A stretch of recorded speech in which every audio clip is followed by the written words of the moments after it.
हाँ जी, good morning everyone. आज साडा अकाउंटेंसी का फर्स्ट चैप्टर का नैक्सट टॉपिक है बुक कीपिंग प्रोसैस। टॉपिक है बुक कीपिंग प्रोसैस के मीनस बुक कीपिंग दे विच किहड़े-किहड़े स्टैप्स ने जिहड़े इन्वॉल्व हुंदे ने। फर्स्ट है आइडेंटिफिकेशन ऑफ ट्रांसैक्शन मीनस कि असीं पहलां ट्रांसैक्शनस नूं आइडेंटिफाई करना है। All transaction and events which are financial in nature are to be identify for recording. Means कि जिस सारियां ट्रांसैक्शनस एंड इवेंट्स नूं आइडेंटिफाई करना है, ठीक है, ਤਾਂ ਜੋ ਸਾਨੂੰ ਪਤਾ ਲੱਗ ਸਕੇ ਕਿ ਉਹਨਾਂ ਦੇ ਵਿੱਚੋਂ ਫਾਈਨੈਂਸ਼ੀਅਲ ਨੇਚਰ ਦੀਆਂ ਟਰਾਂਸੈਕਸ਼ਨਸ ਕਿਹੜੀਆਂ ਨੇ, ਕਿਉਂਕਿ ਜਿੰਨੀਆਂ ਵੀ ਟਰਾਂਸੈਕਸ਼ਨਸ ਹੁੰਦੀਆਂ ਨੇ ਉਹ ਫਾਈਨੈਂਸ਼ੀਅਲ ਨੇਚਰ ਦੀਆਂ ਅਤੇ ਨੋਨ ਫਾਈਨੈਂਸ਼ੀਅਲ ਨੇਚਰ ਦੀਆਂ ਹੁੰਦੀਆਂ ਨੇ। ਨੋਨ ਫਾਈਨੈਂਸ਼ੀਅਲ ਨੇਚਰ ਦੀਆਂ ਜਿਵੇਂ ਕੁਆਲਿਟੀਜ਼ ਕਿਸੇ ਪਰਸਨ ਦੀਆਂ ਜੋ ਅਸੀਂ ਰਿਕਾਰਡ ਨਹੀਂ ਕਰਦੇ ਹੈਗੇ, ਕੁਆਲਿਟੀਜ਼ ਨੂੰ ਅਸੀਂ ਰਿਕਾਰਡ ਨਹੀਂ ਕਰਦੇ ਬਟ ਕੁਆਂਟੀਟੀਜ਼ ਨੂੰ ਅਸੀਂ ਰਿਕਾਰਡ ਕਰਦੇ ਹਾਂ, ਠੀਕ ਹੈ। ਇਸ ਕਰਕੇ ਫਾਈਨੈਂਸ਼ੀਅਲ ਨੇਚਰ ਦੀਆਂ ਮੀਨਸ ਜਿਹੜੇ ਮਨੀ ਔਰ ਮਨੀ ਵਰਡਸ ਦੇ ਵਿੱਚ ਹੋਣ ਉਹਨਾਂ ਨੂੰ ਅਸੀਂ ਆਇਡੈਂਟੀਫਾਈ ਕਰਨਾ ਤਾਂ ਜੋ ਅਸੀਂ ਉਹਨਾਂ ਨੂੰ ਰਿਕਾਰਡ ਕਰ ਸਕੀਏ। ਸੈਕਿੰਡ ਹੈ ਰਿਕਾਰਡਿੰਗ ਇਨ ਜਰਨਲ ਔਰ ਸਬ ਜਰਨਲ। ਸੈਕਿੰਡ ਸਟੈਪ ਹੈ ਕਿ ਅਸੀਂ ਜੋ ਵੀ ਆਇਡੈਂਟੀਫਾਈ ਕੀਤੀਆਂ ਨੇ ਫਾਈਨੈਂਸ਼ੀਅਲ ਟਰਾਂਸੈਕਸ਼ਨ ਉਹਨਾਂ ਨੂੰ ਜਰਨਲਸ ਦੇ ਵਿੱਚ ਜਾਂ ਸਬ ਜਰਨਲ ਦੇ ਵਿੱਚ ਰਿਕਾਰਡ ਕਰਨਾ ਹੈ। ਜਰਨਲ ਔਰ ਸਬ ਜਰਨਲ ਨੂੰ ਅਸੀਂ ਓਰੀਜਨਲ ਐਂਟਰੀ ਵੀ ਕਹਿੰਦੇ ਹਾਂ, ਜਿਸ ਦੇ ਵਿੱਚ ਟਰਾਂਸੈਕਸ਼ਨਸ ਨੇ ਜੋ ਰਿਕਾਰਡ ਕੀਤੀਆਂ ਜਾਂਦੀਆਂ ਨੇ। ਨੈਕਸਟ ਸਟੈਪ ਹੈ ਪੋਸਟਿੰਗ ਟੂ ਲੈਜਰਸ ਕਿ ਜਰਨਲ ਪ੍ਰਪੇਅਰ ਕਰਨ ਤੋਂ ਬਾਅਦ ਜਿਹੜੀਆਂ ਟਰਾਂਸੈਕਸ਼ਨਸ ਜਰਨਲ 'ਚ ਰਿਕਾਰਡ ਹੋ ਗਈਆਂ ਉਸ ਤੋਂ ਬਾਅਦ ਜਿਹੜੀਆਂ ਐਂਟਰੀਜ਼ ਨੇ ਬੁੱਕ ਓਰੀਜਨਲ ਐਂਟਰੀਜ਼ ਨੇ ਜਿਹੜੀਆਂ ਨੇ ਉਹ ਪੋਸਟਡ ਹੁੰਦੀਆਂ ਨੇ ਦੇਅਰ ਰਿਸਪੈਕਟਿਵ ਅਕਾਊਂਟ, ਠੀਕ ਹੈ, ਜਿਹੜਾ ਮੇਨਟੇਨ ਕੀਤਾ ਜਾਂਦਾ ਲੈਜਰ ਦੇ ਵਿੱਚ। ਲੈਜਰ ਕੀ ਹੁੰਦਾ ਹੈ ਕਿ ਜਿੱਥੇ ਸਿਮੀਲਰ ਨੇਚਰ ਦੀਆਂ ਟਰਾਂਸੈਕਸ਼ਨ ਨੂੰ ਇੱਕ ਅਕਾਊਂਟ ਦੇ ਵਿੱਚ ਰੱਖਿਆ ਜਾਂਦਾ, ਜਿਵੇਂ ਹੁਣ ਕੈਸ਼ ਨਾਲ ਰਿਲੇਟਡ ਜਿੰਨੀਆਂ ਵੀ ਟਰਾਂਸੈਕਸ਼ਨਸ ਹੋਣਗੀਆਂ ਉਹ ਕੈਸ਼ ਅਕਾਊਂਟ ਦੇ ਵਿੱਚ ਲਿਖੀਆਂ ਜਾਣਗੀਆਂ। ਬੈਂਕਸ ਦੇ ਨਾਲ ਜਿੰਨੀਆਂ ਵੀ ਸਾਡੀਆਂ ਟਰਾਂਸੈਕਸ਼ਨਸ ਹੋਣਗੀਆਂ ਉਹ ਅਸੀਂ ਬੈਂਕ ਅਕਾਊਂਟ ਦੇ ਵਿੱਚ ਮੇਨਟੇਨ ਕਰਾਂਗੇ। ਤਾਂ ਇਸ ਤਰ੍ਹਾਂ ਆ ਕਿ ਸਿਮਿਲਰ ਨੇਚਰ ਦੀਆਂ ਟਰਾਂਸੈਕਸ਼ਨ ਨੂੰ ਅਸੀਂ ਲੈਜ਼ਰ ਦੇ ਇੱਕ ਅਕਾਊਂਟ ਦੇ ਵਿੱਚ ਮੇਨਟੇਨ ਕਰਕੇ ਰੱਖੀਏ ਐਟ ਸੇਮ ਪਲੇਸ, ਠੀਕ ਹੈ। ਲੈਜ਼ਰ ਪ੍ਰਪੇਅਰ ਪੋਸਟ ਲੈਜਰ ਦੇ ਵਿੱਚ ਪੋਸਟਿੰਗ ਕਰਨ ਤੋਂ ਬਾਅਦ ਅਸੀਂ ਕੀ ਕਰਨਾ ਲੈਜਰ ਅਕਾਊਂਟ ਬੈਲੈਂਸਿੰਗ। ਇਸ ਦੇ ਵਿੱਚ ਕੀ ਹੈ ਕਿ ਜੋ ਲੈਜਰ ਅਸੀਂ ਮੇਨਟੇਨ ਕਰ ਲਿਆ ਉਸਦਾ ਬੈਲੈਂਸ ਕਰਨਾ ਸੀ। Account is balanced by finding out the difference between the total of debit and credit of account, ਠੀਕ ਹੈ। ਬੈਲੈਂਸ ਕਿਵੇਂ ਕਰਦੇ ਆ ਕਿ ਜੋ ਲੈਜਰ ਦੇ ਵਿੱਚ ਡੈਬਿਟ ਸਾਈਡ ਹੋਏਗੀ ਅਤੇ ਕ੍ਰੈਡਿਟ ਸਾਈਡ ਹੋਏਗੀ, ਦੋਨਾਂ ਦਾ ਅਸੀਂ ਕੀ ਕਰ ਲੈਣਾ ਟੋਟਲ ਡੈਬਿਟ ਸਾਈਡ ਦਾ ਟੋਟਲ ਕਰ ਲਾਂਗੇ ਅਤੇ ਕ੍ਰੈਡਿਟ ਸਾਈਡ ਦਾ ਟੋਟਲ ਕਰ ਲਾਂਗੇ, ਠੀਕ ਹੈ। ਫਿਰ ਅਸੀਂ ਉਹਨਾਂ ਦਾ ਡਿਫਰੈਂਸ ਫਾਈਂਡ ਆਊਟ ਕਰਾਂਗੇ ਕਿ ਡੈਬਿਟ ਸਾਈਡ ਵੱਧਦਾ ਜਾਂ ਕ੍ਰੈਡਿਟ ਸਾਈਡ ਵੱਧਦਾ, ਕਿੰਨੀ ਅਮਾਊਂਟ ਦੇ ਨਾਲ ਉਹ ਵੱਧ ਜਾਂ ਘੱਟ ਨੇ। ਤਾਂ ਉਹ ਦੇਖਾਂਗੇ ਜਿਹੜੀ ਸਾਈਡ ਘੱਟ ਹੋਏਗੀ, ਜਿੰਨੇ ਬੈਲੈਂਸ ਦੇ ਨਾਲ ਉਹ ਸਾਈਡ ਘੱਟ ਹੈ ਉਹਨਾਂ ਬੈਲੈਂਸ ਅਸੀਂ ਉਸ ਸਾਈਡ 'ਤੇ ਰਾਈਟ ਡਾਊਨ ਕਰਾਂਗੇ, ਠੀਕ ਹੈ। ਤਾਂ ਉਹ ਹੁੰਦਾ ਅਤੇ ਉਸ ਬੈਲੈਂਸ ਨੂੰ ਅੱਗੇ ਬਰਾਊ ਡਾਊਨ ਨੈਕਸਟ ਦੂਸਰੀ ਸਾਈਡ 'ਤੇ ਕੀਤਾ ਉਹਦੀ ਓਪੋਜ਼ਿਟ ਸਾਈਡ 'ਤੇ ਅਸੀਂ ਬਰਾਊ ਡਾਊਨ ਕਰਾਂਗੇ। ਉਸ ਤੋਂ ਬਾਅਦ ਹੈ, ਠੀਕ ਹੈ, ਜਿਹੜਾ ਵੀ ਬੈਲੈਂਸ ਜੋ ਘੱਟ ਹੋਏਗਾ ਉਹਨੂੰ ਬੈਲੈਂਸ ਕੈਰੀ ਡਾਊਨ ਦੇ ਨਾਲ ਅਸੀਂ ਲਿਖਦੇ ਹਾਂ। ਨੈਕਸਟ ਧਿਆਨ ਰੱਖਣਾ ਕਿ ਜਿਹੜਾ ਬੈਲੈਂਸ ਹੋਏਗਾ ਜਿਸ ਸਾਈਡ ਘੱਟ ਹੋਏਗਾ ਬੈਲੈਂਸ ਉਸ ਸਾਈਡ ਜਿਹੜਾ ਅਸੀਂ ਬੈਲੈਂਸ ਲਿਖਣਾ ਉਹਨੂੰ ਲਿਖਾਂਗੇ ਬਾਏ ਜਾਂ ਟੂ ਬੈਲੈਂਸ ਕੈਰੀ ਡਾਊਨ, ਠੀਕ ਹੈ। ਅੱਗੇ ਜਿਹੜਾ ਬਰਾਊ ਡਾਊਨ ਹੋਊਗਾ ਉਹਦੀ ਓਪੋਜ਼ਿਟ ਸਾਈਡ 'ਤੇ ਹੋਏਗਾ। ਨੈਕਸਟ ਹੈ ਪ੍ਰਪਰੇਸ਼ਨ ਆਫ ਟਰਾਇਲ ਬੈਲੈਂਸ ਕਿ ਲੈਜ਼ਰ ਦੇ ਵਿੱਚ ਪੋਸਟਿੰਗ ਕਰਨ ਤੋਂ ਬਾਅਦ ਅਸੀਂ ਟਰਾਇਲ ਬੈਲੈਂਸ ਪ੍ਰਪੇਅਰ ਕਰਦੇ ਹਾਂ। ਟਰਾਇਲ ਬੈਲੈਂਸ ਕੀ ਹੁੰਦਾ ਹੈ ਕਿ ਹਰ ਇੱਕ ਅਕਾਊਂਟ ਦਾ ਡੈਬਿਟ ਔਰ ਕ੍ਰੈਡਿਟ ਬੈਲੈਂਸ ਸ਼ੋ ਕਰਦਾ ਹੈ। ਲੇਜ਼ਰ ਅਕਾਊਂਟ ਦੇ ਬੈਲੈਂਸਿੰਗ ਤੋਂ ਬਾਅਦ ਜਿਹੜਾ ਬੈਲੈਂਸ ਬਚਦਾ, ਜੇ ਡੈਬਿਟ ਬੈਲੈਂਸ ਬਚਦਾ ਤਾਂ ਅਸੀਂ ਟਰਾਇਲ ਬੈਲੈਂਸ ਦੀ ਡੈਬਿਟ ਸਾਈਡ 'ਤੇ ਸ਼ੋ ਕਰਾਂਗੇ। ਅਗਰ ਕ੍ਰੈਡਿਟ ਬੈਲੈਂਸ ਹੈ ਤਾਂ ਅਸੀਂ ਟਰਾਇਲ ਬੈਲੈਂਸ ਦੀ ਕ੍ਰੈਡਿਟ ਸਾਈਡ 'ਤੇ ਸ਼ੋ ਕਰਾਂਗੇ। ਟਰਾਇਲ ਬੈਲੈਂਸ ਹੈ ਕਿ the balance of all ledger accounts are placed on separate list with debit and credit column ਕਿ ਹਰੇਕ ਅਕਾਊਂਟ ਨੂੰ ਅਸੀਂ ਪਲੇਸ ਕਰਾਂਗੇ ਸੈਪਰੇਟ ਲਿਸਟ ਦੇ ਵਿੱਚ, ਇੱਕ ਲਿਸਟ ਦੇ ਵਿੱਚ ਜਿਸ ਦੇ ਵਿੱਚ ਡੈਬਿਟ ਅਤੇ ਕ੍ਰੈਡਿਟ ਕੋਲਮ ਹੋਣਗੇ, ਠੀਕ ਹੈ। ਬੈਲੈਂਸ ਸ਼ੋ ਕਰਨਾ ਆਪਾਂ ਨੇ ਜਿੰਨੇ ਵੀ ਲੈਜ਼ਰ ਅਕਾਊਂਟ ਨੇ ਉਹਨਾਂ ਦਾ ਸਭ ਦਾ ਬੈਲੈਂਸ ਕਿੱਥੇ ਹੋਏਗਾ ਟਰਾਇਲ ਬੈਲੈਂਸ ਦੇ ਵਿੱਚ ਹੋਏਗਾ, ਠੀਕ ਹੈ। ਜਿਹੜੀ ਇਹ ਲਿਸਟ ਹੁੰਦੀ ਹੈ ਬੈਲੈਂਸ ਦੀ ਕਿ ਕਿਹੜਾ ਡੈਬਿਟ ਬੈਲੈਂਸ ਹੁੰਦਾ ਕਿਹੜਾ ਕ੍ਰੈਡਿਟ ਬੈਲੈਂਸ ਹੁੰਦਾ ਅਸੀਂ ਉਸ ਨੂੰ ਕੀ ਕਹਿੰਦੇ ਹਾਂ ਟਰਾਇਲ ਬੈਲੈਂਸ।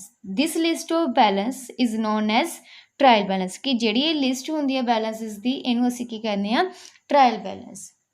ਤਾਂ ਇਹ ਸੀ ਅੱਜ ਆਪਣੀ ਬੁੱਕ ਕੀਪਿੰਗ ਦੀ ਪ੍ਰੋਸੈਸ ਦੇ ਸਟੈਪਸ ਕਿ ਪਹਿਲਾਂ ਅਸੀਂ ਆਇਡੈਂਟੀਫਾਈ ਕਰਨਾ ਟਰਾਂਸੈਕਸ਼ਨ ਨੂੰ, ਫਿਰ ਰਿਕਾਰਡ ਕਰਨਾ ਜਰਨਲ ਦੇ ਵਿੱਚ, ਫਿਰ ਲੈਜ਼ਰ ਦੇ ਵਿੱਚ ਪੋਸਟਿੰਗ ਹੁੰਦੀ ਹੈ, ਫਿਰ ਲੈਜ਼ਰ ਦੀ ਬੈਲੈਂਸਿੰਗ ਹੁੰਦੀ ਹੈ, ਫਿਰ ਅਸੀਂ ਟਰਾਇਲ ਬੈਲੈਂਸ ਪ੍ਰਪੇਅਰ ਕਰਦੇ ਹਾਂ। ਹੁਣ ਓਬਜੈਕਟਿਵ ਕੀ ਨੇ ਬੁੱਕ ਕੀਪਿੰਗ ਦਾ ਵੀ ਕਿਸ ਮੋਟਿਵ ਦੇ ਲਈ ਅਸੀਂ ਬੁੱਕ ਕੀਪਿੰਗਸ ਨੂੰ ਜਿਹੜੇ ਮੇਨਟੇਨ ਕਰਕੇ ਰੱਖਦੇ ਹਾਂ, ਬੁੱਕਸ ਨੂੰ ਮੇਨਟੇਨ ਕਰਕੇ ਰੱਖਦੇ ਹਾਂ। ਫਸਟ ਹੈ to have a permanent record of each transaction ਤਾਂ ਜੋ ਸਾਡੇ ਕੋਲ ਪਰਮਾਨੈਂਟ ਰਿਕਾਰਡ ਹੋਵੇ ਕਿਉਂਕਿ ਹਿਊਮਨ ਮੈਮਰੀ ਆ, ਆਪਾਂ ਕਿੰਨਾ ਤੱਕ ਟਾਈਮ ਕੁਛ ਥਿੰਗਸ ਨੂੰ ਯਾਦ ਰੱਖ ਸਕਾਂਗੇ। ਹੁਣ ਜੇ ਆਪਾਂ ਉਹੀ ਚੀਜ਼ ਬੁੱਕਸ ਦੇ ਵਿੱਚ ਰਿਕਾਰਡ ਕਰਕੇ ਰੱਖੀ ਹੋਵੇ, ਰਜਿਸਟਰਸ ਦੇ ਵਿੱਚ ਰਿਕਾਰਡ ਕਰਕੇ ਰੱਖੀ ਹੋਵੇ ਤਾਂ ਇੱਕ ਆਪਣੇ ਕੋਲ ਪਰਮਾਨੈਂਟ ਰਿਕਾਰਡ ਹੋ ਜਾਂਦਾ ਕਿ ਹਾਂ ਇਹ ਵਾਲੀ ਟਰਾਂਸੈਕਸ਼ਨ ਇਸ ਟਾਈਮ ਇਸ ਡੇਟ ਨੂੰ ਇਸ ਪਰਸਨ ਦੇ ਨਾਲ ਹੋਈ ਸੀ। ਨੈਕਸਟ ਹੈ to show the financial effect of all transaction financial effect ਦੇਖਣਾ ਹੈ ਸਾਰਾ ਟ੍ਰਾਂਜੈਕਸ਼ਨ ਦਾ ਕੀ ਹੋ ਰਿਹਾ ਹੈ ਕਿ ਇਸ ਦੇ ਨਾਲ ਕੰਪਨੀ ਨੂੰ ਪ੍ਰੋਫਿਟ ਹੋ ਰਿਹਾ ਔਰ ਲੋਸ ਹੋ ਰਿਹਾ, ਐਸਿਟ ਇਨਕਰੀਜ਼ ਹੋ ਰਹੀਆਂ ਨੇ, ਉਹ ਲਾਇਬਿਲਿਟੀ ਡਿਕਰੀਜ਼ ਹੋ ਰਹੀਆਂ ਨੇ, ਕਿਸੇ ਦੀ ਦੇਣਦਾਰੀ ਵੱਧ ਰਹੀ ਹੈ ਜਾਂ ਲੈਣਦਾਰੀ ਵੱਧ ਰਹੀ ਹੈ। ਠੀਕ ਹੈ, to disclose factor responsible for earning profit और suffering loss in given period. तो ये फैक्टर्स भी डिस्कलोज करता जिस दे नाल कंपनी नूं प्रॉफिट भी ज़्यादा हो रहा है ਜਾਂ ਕਿਸੇ ਕਾਰਨ ਅਗਰ ਕਿਸੇ ਕੰਪਨੀ ਨੂੰ ਲੋਸ ਹੋ ਰਿਹਾ ਕਿਸੇ ਸਾਲ ਤਾਂ ਉਹ ਲੋਸ ਕਿਸ ਕਾਰਨ ਦੇ ਕਰਕੇ ਹੋ ਰਿਹਾ, ਰੀਜ਼ਨ ਕੀ ਹੈ ਉਸ ਦੇ ਪਿੱਛੇ। ਪ੍ਰੋਟੈਕਸ਼ਨ ਆਫ ਬਿਜ਼ਨਸ ਨੂੰ ਪ੍ਰੋਟੈਕਟ ਕਰਦੀ ਹੈ। Prevention of error and fraud, Ki error and fraud ਹੋ ਗਿਆ ਅਸੀਂ ਚੈੱਕ ਕਰ ਸਕਦੇ ਹਾਂ ਬੁੱਕਸ ਦੇ ਵਿੱਚ ਕਿ ਸਾਡੇ ਤੋਂ ਕਿੱਥੇ ਹੋਈ ਹੈ। Determine in the tax liability की नहीं बिजनेस की टैक्स लाइबिलिटी हुई है वो कितना पता लगेगा प्रॉफिट तो कंपनी के प्रॉफिट तो वो बुक्स के रिकॉर्ड होया होगा कि कितना प्रॉफिट है उसको टैक्स लाइबिलिटी फाइंड आउट की जा सकती है।